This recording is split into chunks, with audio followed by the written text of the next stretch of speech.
Bom, meu nome é Daniela, essa é a Giovana, esse é o David.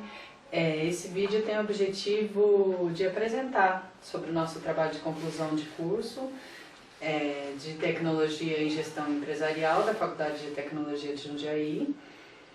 E primeiro eu quero agradecer às professoras Tânia e Vânia que nos auxiliaram nesse trabalho. E o nosso tema é a logística reversa e seus impactos no ramo têxtil e da moda. Isso, nós até escolhemos esse tema porque o mercado da moda ele está entre os mais lucrativos, né, do país. Isso porque houve uma grande disputa entre redes varejistas, o acesso das pessoas ao e-commerce também levaram elas a estarem mais próximas assim, desse mercado da moda, o crescimento do varejo de rua. Os shopping centers antes era uma coisa mais de elite, hoje é uma coisa que é acessível a todas as pessoas, né? Então as pessoas antes, algumas classes elas tinham uma característica de observador e hoje passaram a ser consumidores, né? E o resultado de tudo isso foi essa explosão que o Brasil teve nesse ramo. Inclusive o Brasil ocupa a 4ª posição no ranking dos maiores consumidores mundiais de roupa, né? Com 42 bilhões em vendas. E inclusive esse mercado, esse aquecimento é claro que resulta também numa geração muito grande de resíduos por parte desse mercado da moda, né? Então, pensando nesse cenário, né, nós temos hoje no país uma política nacional de resíduos sólidos e ela fala sobre os benefícios que a logística reversa ela pode trazer para a sociedade, né? Fala sobre o conjunto de ações, procedimentos, né? Meios de destinação que viabilizem assim que a logística ela reversa possa trazer esses benefícios. Mas tem a questão também de que ela não obriga todas as empresas a fazerem isso, né? Se nós formos olhar lá na Política Nacional de Resíduos Sólidos, ela foca mais em empresas que podem gerar um dano maior ao meio ambiente, por exemplo, empresas de agrotóxicos, que tem que dar uma destinação não só para resíduo agrotóxico, como para embalagens e assim por diante. Empresas de pilhas e baterias, óleos lubrificantes, equipamentos de informática. Né? Então, desse jeito nós vemos que essas são obrigadas pela política nacional, né? Outras não. Exatamente. E aí o trabalho tem em si o objetivo de conscientizar as pessoas, né? E a logística reversa tem um papel muito importante em relação a isso, porque ela mostra realmente isso, você poder reaproveitar. Do berço ao berço é a forma mais utilizada. O produto ele é utilizado e ele é reaproveitado. Ele sai da fabricação, vai para o consumidor e do consumidor ele volta de novo. Ou para ser feito o mesmo produto ou para reutilizar de uma outra forma. É uma maneira de conscientização e uma logística que ajuda o meio ambiente para poder a gente reutilizar não só têxtil, mas assim, tem muitos outros segmentos que são feitos dessa forma e que colaboram muito para o meio ambiente, né? Exatamente. Inclusive, falando um pouquinho da situação no nosso país, né? O desenvolvimento sustentável aqui no Brasil ele se dá de maneira muito lenta, né? Ele demorou para começar e parece que ele demora um pouco de engajar, né? Tanto as pessoas como as empresas ainda são muito presas à questão do que é mais vantajoso para elas financeiramente, né? Então o consumidor procurando o que é mais barato, assim por diante, né? Dependendo se aquele produto tem um impacto tão grande na natureza, e as empresas procurando ganhar mais, né? Mas mesmo com essa lentidão, né?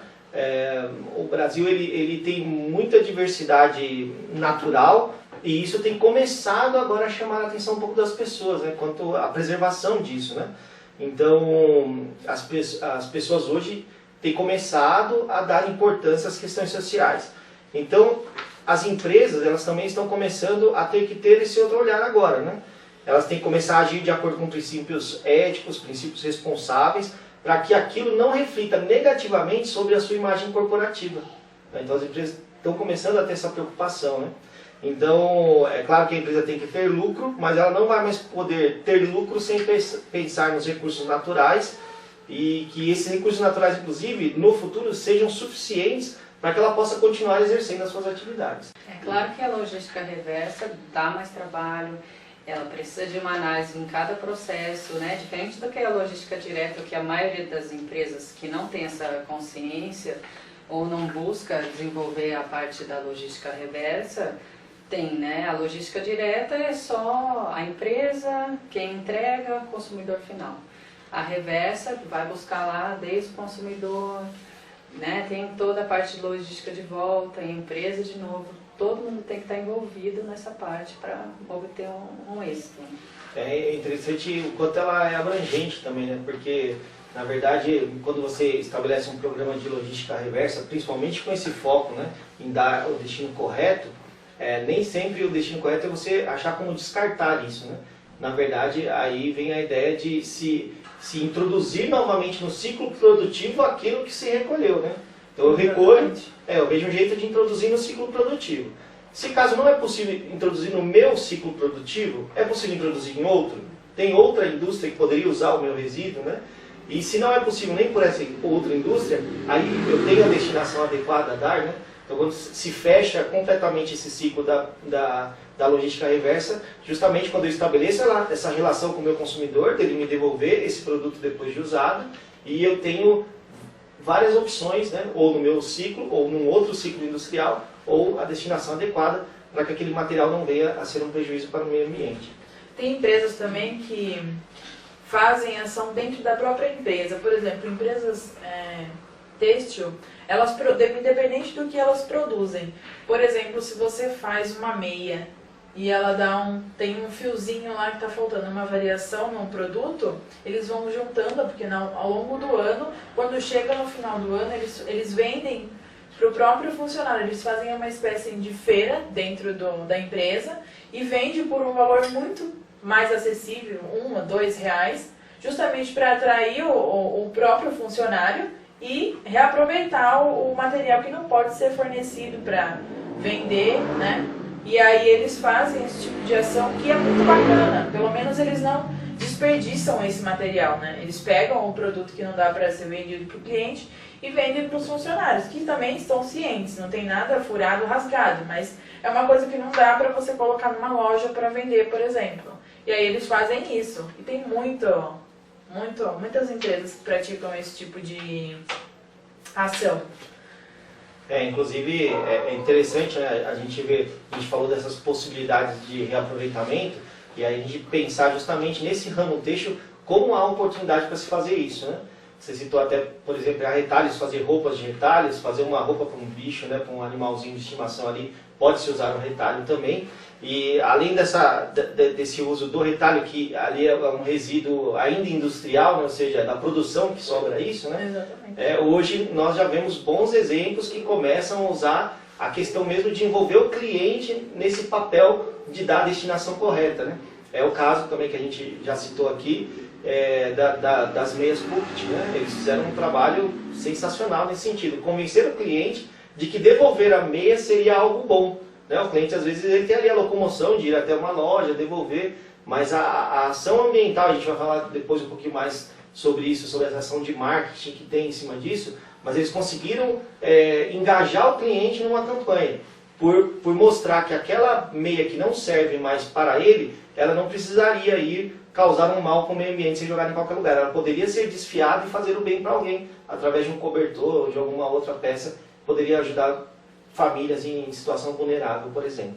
E o legal é que toda essa ação, né, acaba criando uma consciência, né, no consumidor que não tem esse conceito, e também vendo que o consumidor está aprovando, está buscando mais essas empresas que têm essa consciência, outras empresas no mesmo ramo, outros ramos, também vão se sentir incentivadas a mudar os seus conceitos e buscar, né, a consciência, a logística reversa, a consciência social, né?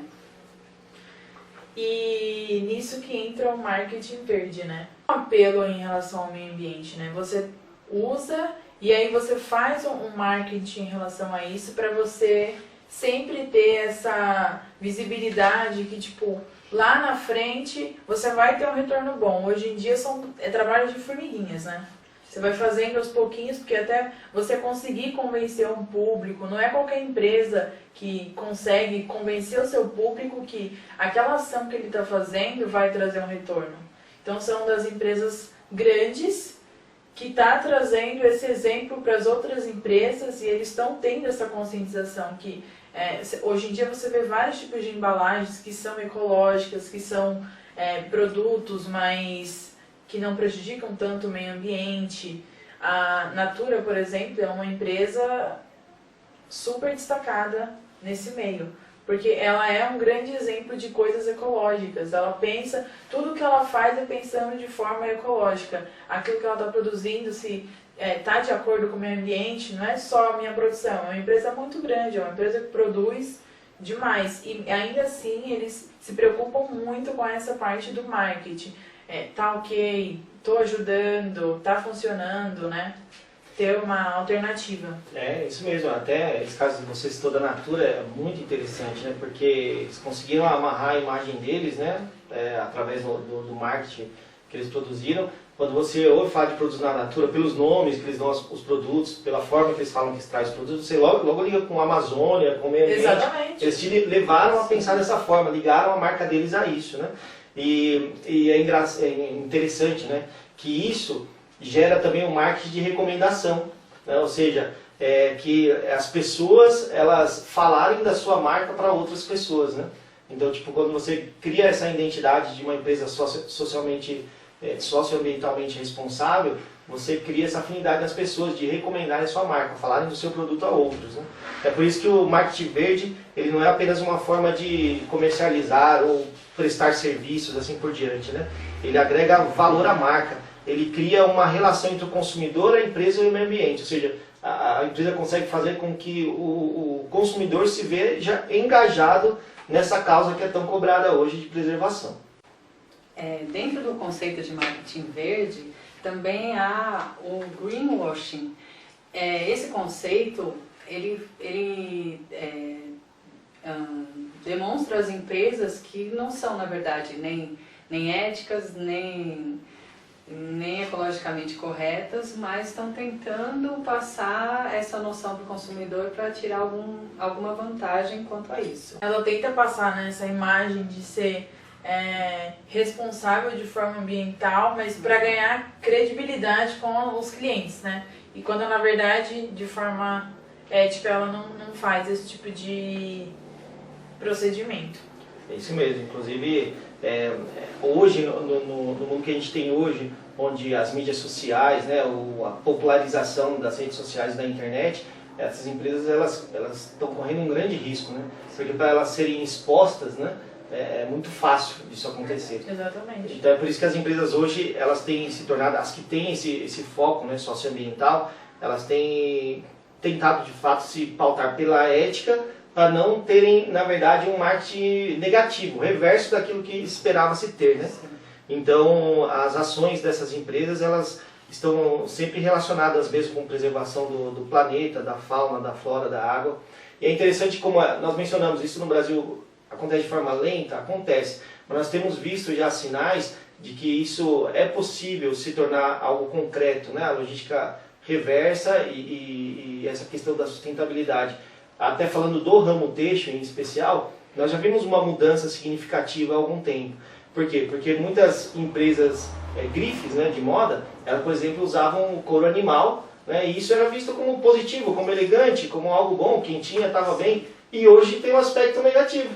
Exatamente. Né? Foi uma mudança cultural que houve. Né? Então elas tiveram que migrar para o couro sintético, hoje elas falam, não, nosso couro é sintético, para não danificar a imagem delas frente ao consumidor por questões, né, de preservação dos animais e assim por diante. Isso foi um grande passo. Agora está na hora de fazer, né, outras empresas terem essa visão, por exemplo, que a Pukt, que nós mencionamos, teve, né, de uma forma de pegar o seu produto para que ele não vá parar num aterro sanitário, ele não vá prejudicar o meio ambiente e ainda tenha uma servidão para algumas pessoas, né, possa atender às necessidades da sociedade como um todo. Essa é a ideia do negócio responsável, né? É fazer todo o meu processo produtivo e comercial de uma forma que todo ele não tenha impactos negativos na sociedade. Mas, né, Nós temos que ter focos em estratégias empresariais que ofereçam soluções a curto, médio e longo prazo. Como falamos, é uma mudança que começou e que não vai mudar 100% da noite para o dia. Não. Mas isso tem que estar bem estabelecido, né, essas mudanças. Né? E a Política Nacional de Resíduos Sólidos, ela já ajudou nisso, mas talvez ela precise de diretrizes para outros campos e não só para aqueles que afetam a saúde humana claramente, como por exemplo os agrotóxicos, né, que nós já mencionamos. Então ela precisa talvez ser regulamentada para outros campos, para outras áreas industriais, inclusive, né, incluindo aí a área do ramo têxtil. Bom, acho que é isso. Nós queremos agradecer a atenção de vocês aí, né, por ter ouvido o nosso trabalho e encerramos por aqui.